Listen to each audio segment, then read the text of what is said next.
Paramashivoham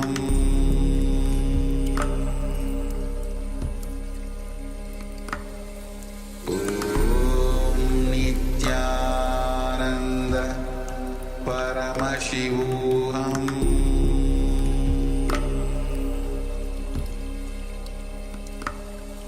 Om Nityananda Paramashivoham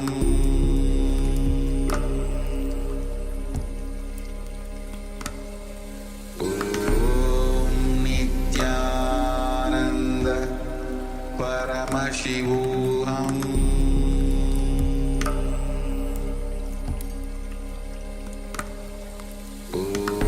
Om Nityananda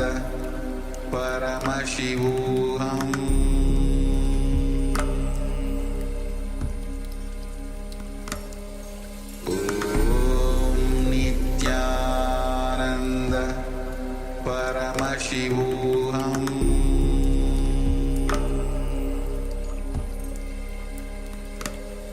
Om Nityananda Paramashivoham Om Nityananda Paramashivoham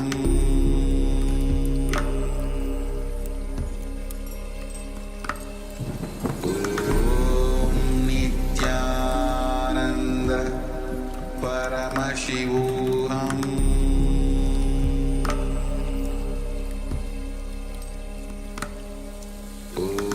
Om Nityananda Paramashivoham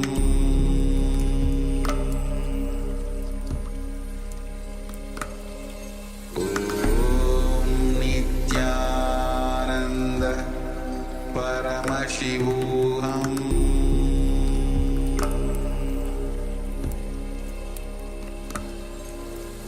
Om Nityananda Paramashivoham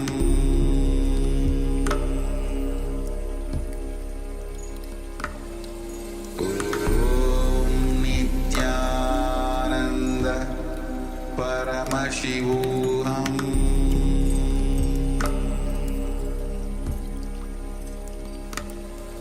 Om Nityananda Paramashivoham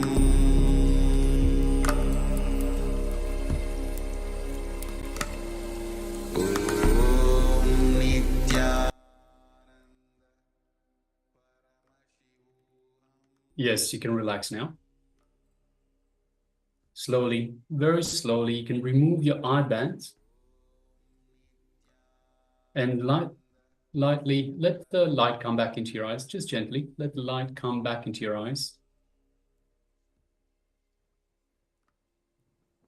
And once your eyes have readjusted to the light, take a moment and share with us what was revealed to you in this round of power manifestation.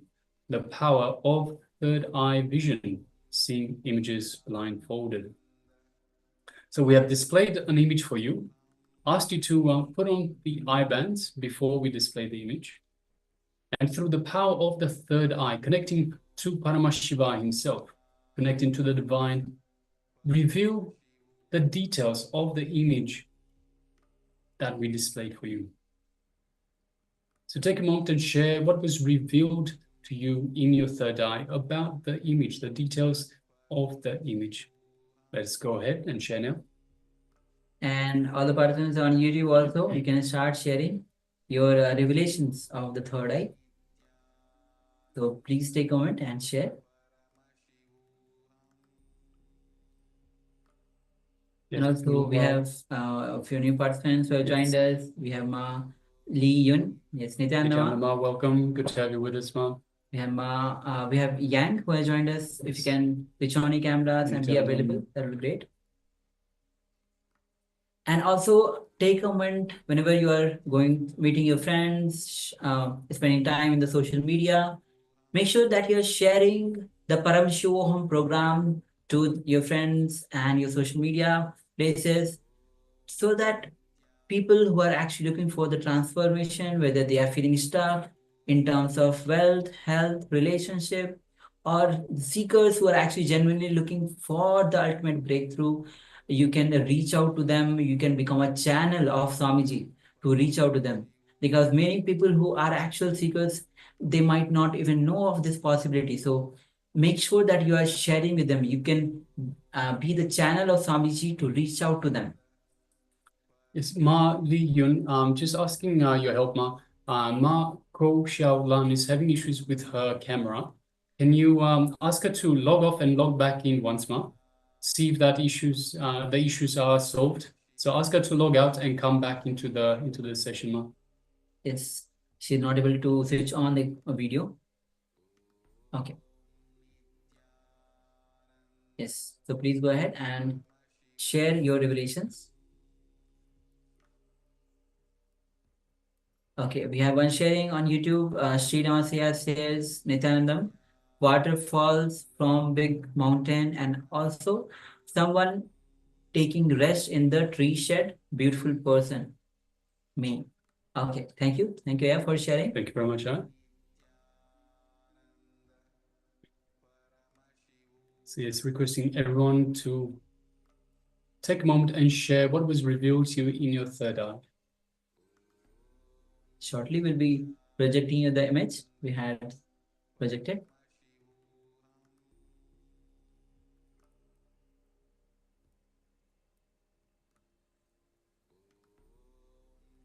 All right, so if you are still sharing, you can go ahead and share. Meanwhile, we'll be entering into the verification. We'll be projecting the image. Yes, so you can see an image with lots of green and lots of water. So we have a body of water, perhaps a lake. Actually, there's a number of bodies of water. You can see even behind what looks like a small range. Behind that, there seems to be more green, looking pretty much like a water body. But we have at least one water body, possibly two, right in front, in the middle of the image. We have lots of grassland and perhaps some agricultural land. We have trees, and it looks like some sort of a small settlement just on the other side of the bank of the water body. So we have lots of buildings, lots of housing on the other side of the water body. We have the clouds. We have lots of clouds. It's a very cloudy sky, dark, gray clouds, a little bit of white as well. And yes, lots of trees, ground, grassland. Yes. So that is the image that we have displayed for you for this round of power manifestation. So now let us have a look. So Srinivasya shares waterfalls from big mountain, and also someone taking rest in the shed, pre-shed. So yes, and beautiful person. So if you just look at the picture, because it's a top view, we don't see people. Of course, houses are there, so people will be there, and we have lots of trees. Yes, and even though we don't see the waterfall, even though there are mountains, so there might be the mountains, and there might be the waterfall, even though it's not that visible in the frame itself. Yes, thank you for sharing it. Definitely you have shared. So there must be somewhere the waterfall might be there, somewhere the person who is resting in the tree shed. So yes, so you have shared waterfall. We don't see the waterfall, but we definitely have the water body. And you shared about shade. We have lots of trees around. Obviously, there'll be lots of shade under those trees. So yes, thank you very much for sharing, and yes. Congratulations for manifesting. Yes, thank you, Aya.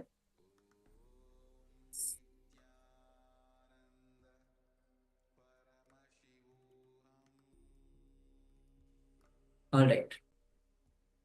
So now we'll be entering into the next revelation by Swamiji, as today we are going through the Ashtavakra Gita, where what Ashtavakra revealed in the Ashtavakra Gita. Swamiji will be going through all the details of this beautiful revelations, and especially on the unclutching. Swamiji has already started on the unclutching, and Swamiji gives the unclutching as a technique, one of the technique that was appeared, the word itself appeared to Swamiji as a Mahavakya. And that gift he has given to all of us. So take this a whole day session very sincerely and practice this unclutching. This is from any situations, whether you have fears, whether you have worries, any kind of fantasies that you have, you want to unclutch from them, you're not able to unclutch, you're feeling restless, and you feel you're caught up in that, you're feeling stuck. Unclutch. Unclutch. Yes, again and again, we come back to saying the same thing again and again, because this is really the ultimate truth. As Swamiji points out, this is really the only technique that you need to reach enlightenment. Unclutching from anything, unclutching from everything. So unclutching again and again and again. So we'll be going through the entire day. We'll be having different types of unclutching, and we mentioned earlier there are 9 different levels, 9 different types of unclutching, and we will be going through all of these. So unclutching from thoughts is just one level, one part of unclutching, one type of unclutching. So we'll be going through all of that. And of course, if you have any questions, because this is a very important technique, it is basically the technique for enlightenment. It's a very important technique. So if you have any questions, if you're not sure how to, we had Akul Lal Aya that was asking earlier in terms of how to unclutch from emotions, from the body, from this, from that. So any questions that you have, please feel free to ask us, because it is a very important topic. It's a very important. See, Swamiji's mission is to bring superconscious breakthrough to humanity. And how do we do that? Unclutching is one of these techniques. By going through this technique, by understanding this technique and practicing this technique, we can reach enlightenment. We can have this superconscious breakthrough. So it is very important. So any questions that you have, no matter how small, please feel free and ask us. We are here to facilitate your learning. So we are here to answer all your questions and make sure that you understand everything that is being taught by the Supreme Pontiff of Hinduism. Yes. So with this now, let's get ready to enter into the next revelation by Swamiji on what is liberation. Understand, around the world, especially those who are connected or a little bit of knowledge about the spirituality, they have been looking for the liberation. But what is liberation? Let's come to the space of listening as Swamiji reveals. It's a beautiful Zen story. There was a great Zen master who was giving teachings. He was giving discourse. Again, one Buddhist Pandit, well read, but have not experienced anything. Well read. A Pandit, he came. The moment he entered the hall, he started shouting. Of course, Pandits are professional shouters. He started shouting. What Zen you know? What spirituality you know? What are you talking? The Zen master was too young guy. He was a young guy. What are you talking? What Zen you know? You can make only these fools listen what you say. You can't make me listen. Can you make me listen what you say? Master was very polite. He just said, "Sir, can you please come here? I am not able to hear." The Pandit comes with all his arrogance. Then Master says, "Can you please come this side?" He comes this side. Then Master turns the face. "Can you come little near?" He came little near. Master says, "You seem a very good, nice person. Already 3 times you heard what I said. Now please sit and listen." You seem very good, nice person. Already 3 times you heard what I said. You listened what I said. Now please sit and listen. Person who lives in spontaneity can never be disrespected. You can never catch him. And Ashtavakra is a person who is living in spontaneity, who is completely in the present moment. He can neither be disrespected nor been deluded by the ego. He is not disturbed. He is just clear about his being. And he says clearly, Janaka, you are having only cobblers around you. And Janaka really felt, really understood. Janaka is an intelligent person, a rare politician, an intelligent king, a rare being. Being a king and having intelligence is really something. Janaka is a king and an intelligent being. He understood the meaning of the words uttered by Ashtavakra. Immediately he comes down from the throne, touches the feet of Ashtavakra, and please forgive me. I understand what you said. And not only that, not only he asks Ashtavakra to forgive him, further he puts one more question. Master, O Lord, Bhagavan, he calls Ashtavakra as Bhagavan. O Lord, just from your very words, I understood what you spoke is from your experience. Please understand. If you want to find out whether somebody is really experienced person, enlightened person, or just an intellectual pandit, see when he was hurt, see when he was disrespected. When he is disrespected, how he behaves, that will clearly show whether he is experienced, whether he is an experienced person or an intellectual pandit. You can keep your face or pose, you can do everything as long as your ego is not hurt. The moment your ego is hurt, the pus which is inside will come out. If you have ego, simply the pus will come out. You will radiate the anger, violence and vengeance. When somebody is hurt, when he is disrespected, how he behaves, how he responds, see that will give you a clarity whether really he is enlightened or an intellectual pandit. Here, Ashtavakra is completely disrespected. See, if you say a word and laugh about him, even that will not hurt so much.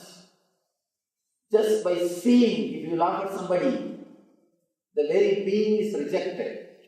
The very being is rejected.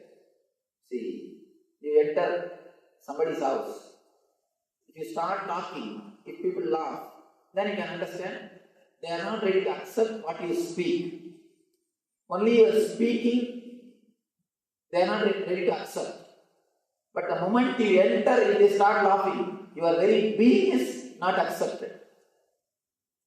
Sometimes, if you don't open the mouth, people may think you are a fool. If you open it, you may confirm. You will confirm it. So, at the most, they may reject your speaking. But just by entering, if they start laughing, your very being is rejected. Here, the very being of the Ashtavakra is rejected, disrespected by the ministers in the court, but he was not offended. He is not disturbed. He was not disturbed. Of course, when we address the masters, we can't use the word was. We can use only the word is. We can't say the word was for them. We can't say he was. We can only say he is. Of course, when you mention the incidents of the past, you will not use the word was. But when you mention about the masters, they are available. We can't say, we can't use the word of past tense. He was not hurt. And he is so clear about his being. and he is clearly expressing the reality. Janaka says, just by your very words, your few words, I can understand you are an enlightened being. It is from your very being. Please teach me. Please give me the wisdom which you are having. Janaka is requesting, because Janaka asked, whatever Ashtavakra taught has become big help. It has helped Janaka Raja to transform his life, to awaken his being, to achieve enlightenment. Here, I request you, unless you ask, this help cannot be given. If I give you without you asking, it will be just like scout boys helping old lady to cross the road. 3 boys have to help one lady because she did not want to cross the road. So be very clear, I do not want to force help on you. By you being here, I assume you are requesting this help. So, I am entering into the Sutra, I am entering into the Ashtavakra's Gita, assuming you need the help, you need the wisdom, you need the knowledge of Ashtavakra. Janaka Uvacha. Let me give the slokas in English itself, then I will do the explanations. Janaka said, how can knowledge be acquired? How can liberation be attained? How is renunciation possible? Tell me this, O Lord. Beautiful question.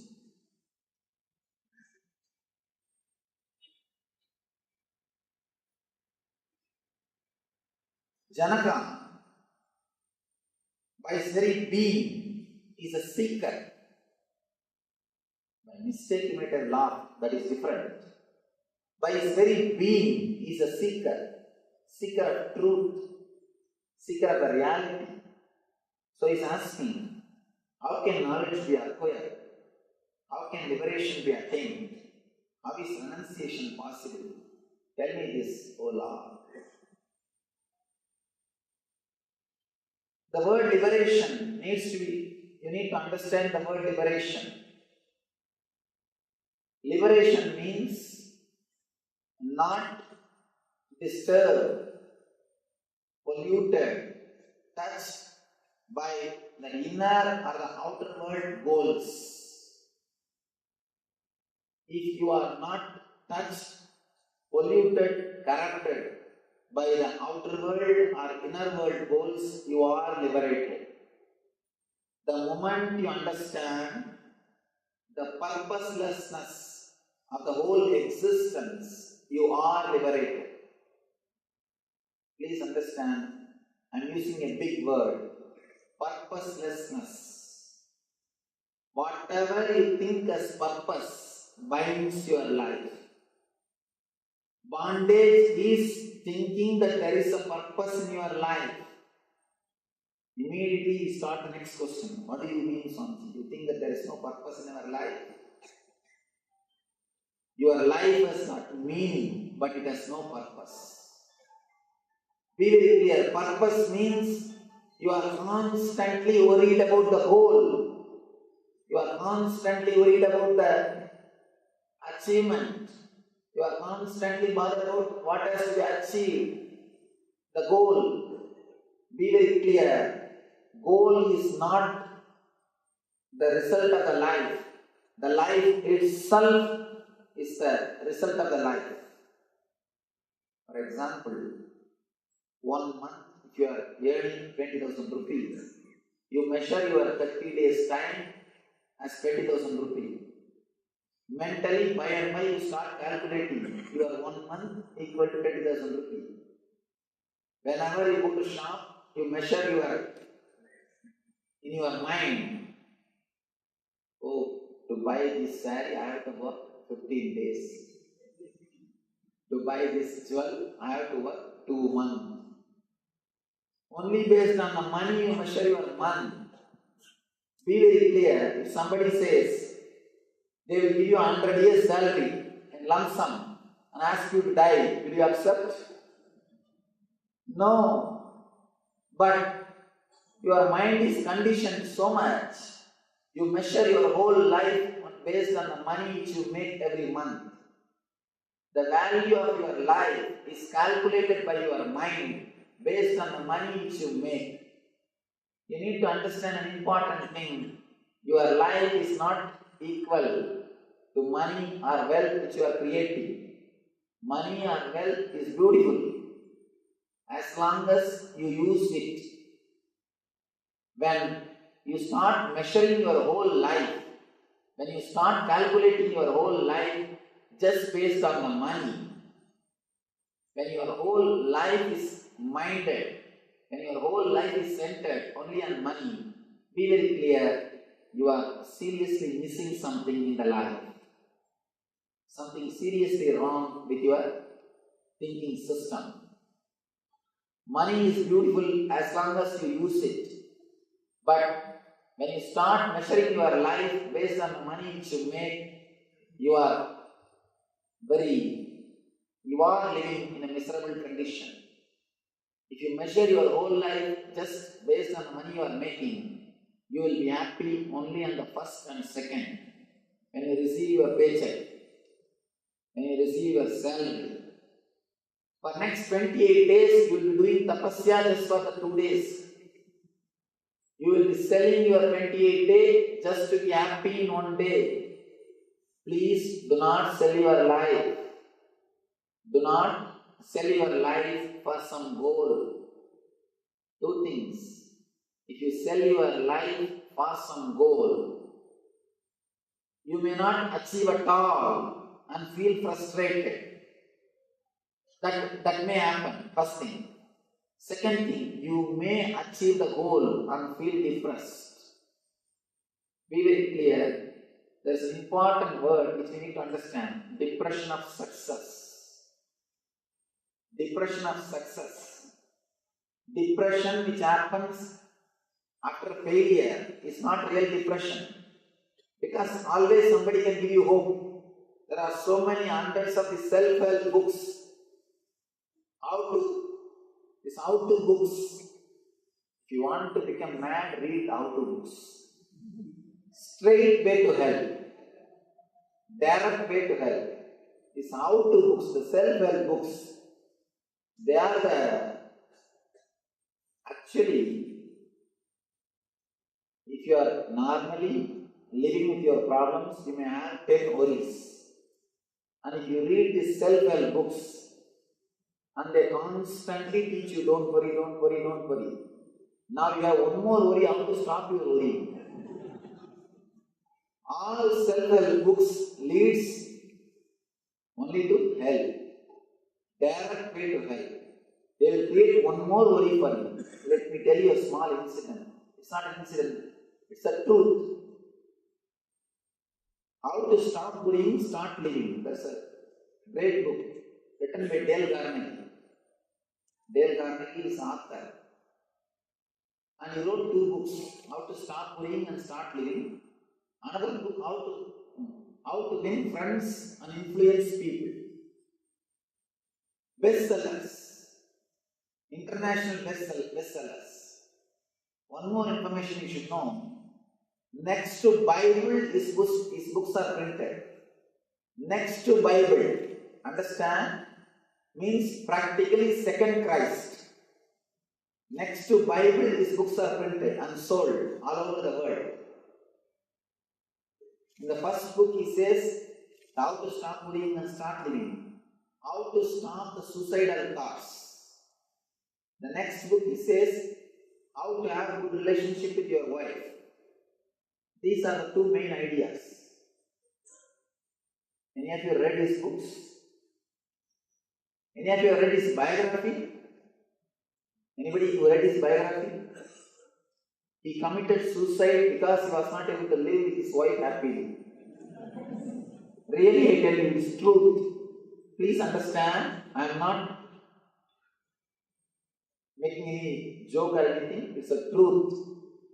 He was not able to, he committed suicide just because he was not able to live with his wife happily. And I tell you the secret, how to write this, how to books. There is an important secret. Whatever you can't practice, just write and publish it. It will become bestseller. Simple 3 steps to become a philosopher. First thing, whatever you can't practice, write it and publish. Second thing, you should not be told in a simple language. Third thing, complicate things as much as possible. That's all. If you can complicate a simple thing as much as possible, you will become a great philosopher. And one more small tips. Try to criticize all other systems as much as possible. These are all few simple tips to become how to become a best philosopher. And how to write these how-to books. The self-help books will neither give you peace nor guide you. Here, when you start working with these books, if you have 10 worries, now you have 11th worry of how to stop worrying, how to start living. Liberation. The concept of liberation means understanding the pure purposelessness of life. Even if you face the depression out of failure, it is okay. You always have some hope. Somebody can inspire you to run again. But if you face the depression after success, nothing can be done. And if you are an intelligent man, around the age of 40 to 45, you have to face the depression of success. This is the scale to find out whether you are intelligent or not. If you are 40 to 45 and still you have not faced the depression of success, be very clear, something seriously wrong with you. Something seriously wrong with you. Something is missing in your life. Around the 40 to 45, you have to face the depression of success. Because around that age, you will achieve whatever you want to achieve, but suddenly you will realize, I achieved whatever I want to, but I have not achieved what far I want to. Achieving what I want is different. Achieving what far I wanted is different. You always wanted the house, car, relationships, bank balance, for the sake of happy life. By the time you achieve all these things, you are conditioned to suffer. In the young age, when you are happy, blissful by nature, when you are bubbling, overflowing with energy, you postpone your job. You always tell your mind, no. After the college, I think I'll rest and I'll be happy. And after the college, you think, I think once I get my job, I'll be settled and happy and peaceful. Once you get the job, I think after the marriage, I'll be happy and blissful. After the marriage, you know. And now, you know. And after that, again you think, I think once kids are there, we'll be happy. After the kids, I think if they all grow up and start, they finish their education, I think I'll be happy. By the time they are settled in their life, you are conditioned to suffer. The stress or suffering or worrying becomes part of your being, part of your very being. You are completely conditioned to suffer. After that, if the worry or stress is taken away from you, you feel lonely. You are missing something. You feel you are not as you are. That is the reason old people cannot sit with themselves. Either they will catch somebody and start talking. In 1962, when I was in the army, they will start telling the stories. See, it is not accidental. Around the world, all grandparents tell stories to their grandkids. Not only in Indian culture, around the world, in all culture, this is a tradition. Because not for the kids, for the sake of grandparents, this tradition is started. Tradition has started not for the kids, for the sake of grandparents, because they feel lonely, and you can see in your life, elderly people, they would have been married, their kids would have been married, even sometimes grandkids would have been married, but they will be sitting and reading the matrimonial column in Hindu with a big glass, because they will not be able to sit with themselves. They can't relax with themselves. Relaxing within yourself is what I call liberation. Person who can sit with himself without anything from the outer world is liberated. Please understand, Jivan Mukta means don't think big terms. If you have big ideology about Jivan Mukta, you will never think it is possible.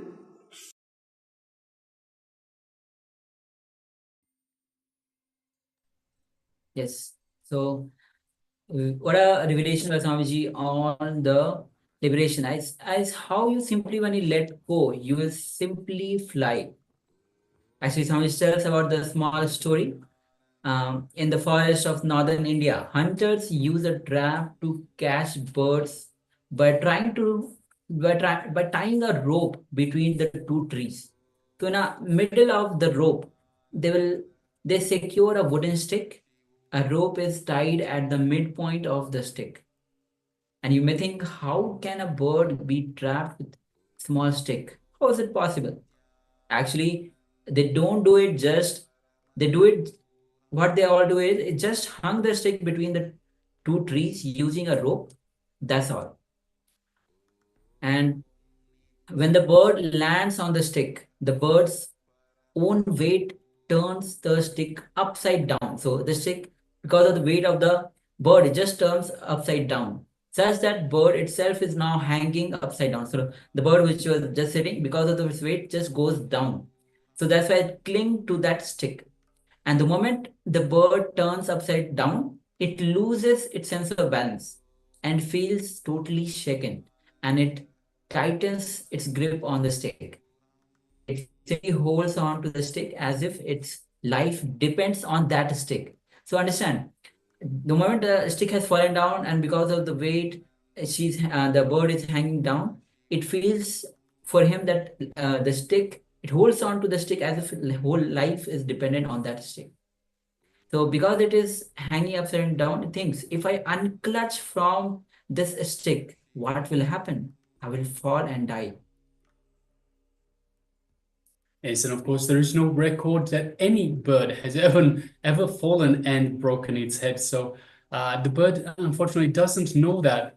It doesn't know that. It doesn't have the intelligence to have this realization. So it just keeps hanging on to that stick. And of course, by not letting go, not only does it lose its freedom, it loses its life as well, because the hunters ultimately come and catch it. So just like the bird, we don't realize that if we just drop our mind, at that moment we can become a Paramahamsa. At that very moment we can become liberated. So in the same way, you hold on to whatever you think is your identity and security, whether in terms of education, whether it is your mind, the life itself, and so many relationships that we have, your bank balance. There's so many things that we hold on to, thinking that if it's just not there, what will happen? So be very clear. Let go, and you will never fall and never die. You will only become a Paramahamsa. So Akul, Aya, if you're still with us, this is one meditation, one practice that would be very good for you, Aya. So let us now just practice unclutching for a few minutes. So let us decide to let go of everything that we hold on to. So everything you hold on to, everything that you believe as you, as yours. So like, for example, your body, you were asking in terms of unclutching from your body. So let's everyone do this. Let's everyone do this. Decide to let go of everything that we hold on to as ours, that we believe as ours, as a security for us, something that's for us, very close for us, very close to us. It is what we identify with, okay? So let us decide to unclutch from everything like education, mind, life, relationships, bank balance, your body, your belief about you, about who you are, your social image, your inner image, everything. Let us unclutch from everything.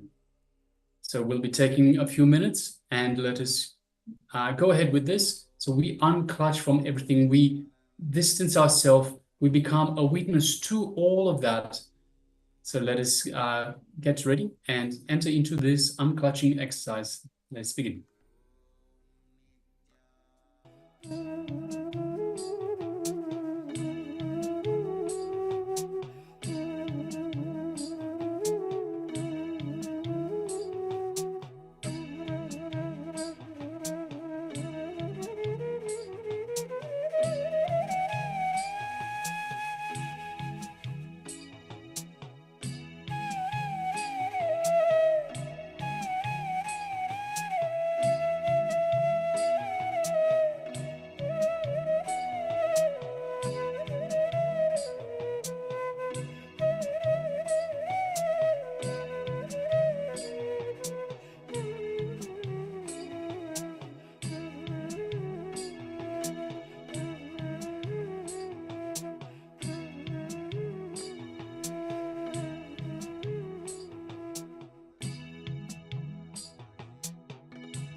Now slowly relax from this unclutching exercise where you unclutch from all the things that you have to let it go. And you believe, moment you believe these are your securities, these are labels which are very close to you, whether it is your education, your mind, your life, your relationship, your balance, your bank balance, beliefs about you, your social image that you carry, the inner image that you carry, and everything. So, moment you unclench, when you go beyond, when you enter into the space of that pure unclutched space. See, I understand. We're not saying you should live without your bank balance. You should not. We're not saying you should live without the luxuries or the qualities that you are enjoying right now. We are simply saying, don't be clutched to them. Don't hang on to them like they are your life. The moment you unclutch from them, you are liberated from them, and you live a much better life. You will enjoy a much better life. See, when you clutch onto your bank balance, just to use this example, you clutch onto the bank balance, and you become a slave to that bank balance. You become a slave to the money, to the wealth that you are trying to build. And you don't enjoy it. You do not enjoy, because you're always thinking about it, you're always worrying about it. You don't enjoy the wealth, the bank balance that you have. By unclutching from it, by understanding it is not you, it is not who you are, it is not part of you, you don't need it, then you will start to enjoy it as well. It doesn't mean that you won't have it anymore. You can have it, but enjoy it, as opposed to have it and always be worried about it. So this is what unclutching means. Understanding that this is not something that defines you. Your bank balance doesn't define you. Your title doesn't define you. Your name doesn't define you. Your body doesn't define you. By unclutching from all of these, you are liberated. You can live a fulfilling life. So this is what unclutching is. This is what unclutching does. All right, so let's move on to the next segment. If you have questions in terms of unclutching, please let us know in the chat box provided, and we'll address all these questions. Meanwhile, let's get ready and move on to the next segment, which is the power manifestation. So this is your time to manifest the powers of Parameshwar. This is your time to be in oneness with Swamiji. This is your time to express the powers of Parameshwar, radiate powers of Parameshwar, to be in the state, space, powers, and being of Parameshwar. So let's get ready to manifest the powers of Parameshwar. We can be projecting you, and through the power of third eye, see what is being revealed to you. So you can go ahead and cover your eyes now with the blindfold. Take a moment and cover your eyes. And all the persons on YouTube, also you can cover your eyes. And okay, we have a few more questions from Atulaya. Meanwhile, all of you, Atulaya, you can also get ready for the power manifestation. You can cover your eyes. How do I unclutch from my body itself? How do I feel weightless? I think we have already answered. We'll be giving you more answering to this. Meanwhile, let's get ready for the power manifestation. And requesting all the persons on the YouTube, other social media platform, and the Zoom, cover your eyes now with the blindfold and get ready to manifest the powers.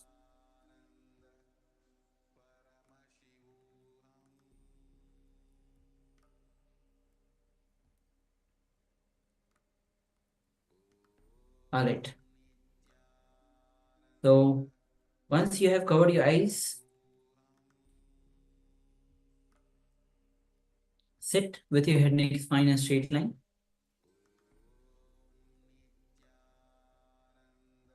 And enter this into the space of unclutching. Just unclutch. Don't hold on to anything. Whether your education, your gender, the profession, relationship, geography, just unclutch.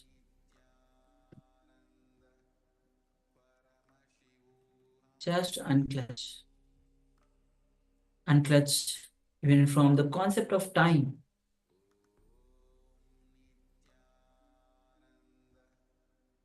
Just unclutch.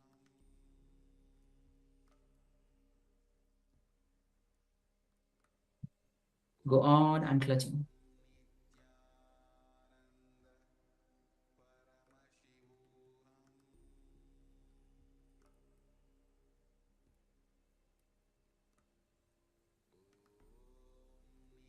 Now from that pure unclutched space, let's start chanting the Mahavakya. Om Nityananda Paramashivoham. Om Nityananda Paramashivoham. Om Nityananda Paramashivoham. Yes. So with this, now let's get ready. We'll be projecting the image on your screen. Keep your eyes closed.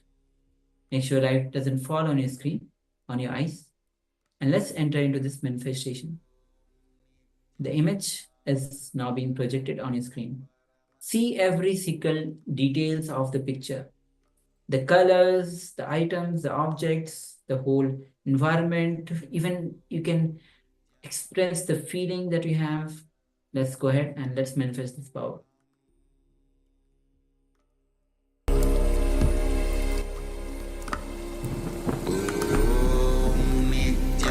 Nityananda Paramashivoham.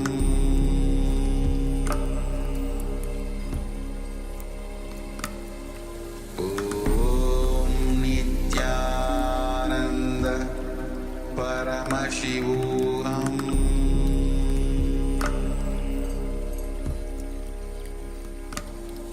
Om Nityananda Paramashivoham.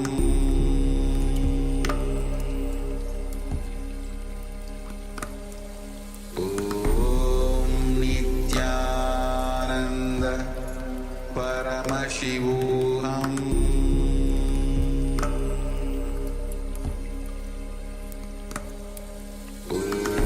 Om Nityananda Paramashivoham.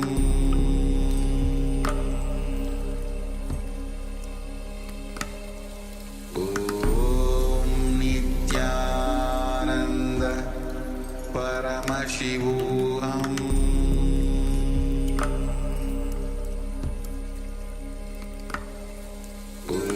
Om Nityananda Paramashivoham.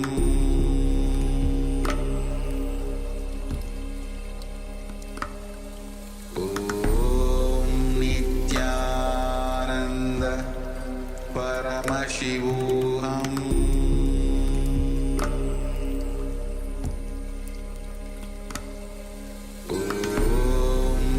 Nityananda Paramashivoham.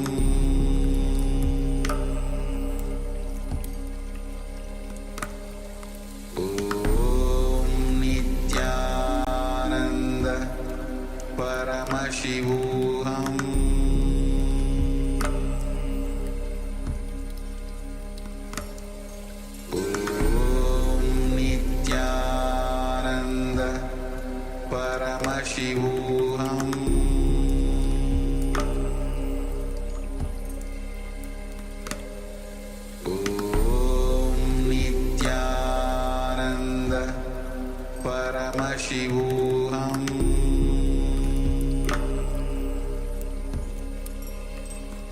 Paramashivoham. Om Nityananda Paramashivoham.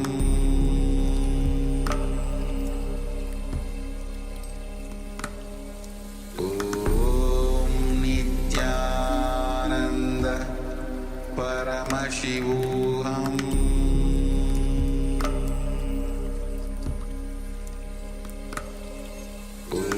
Om Nityananda Paramashivoham.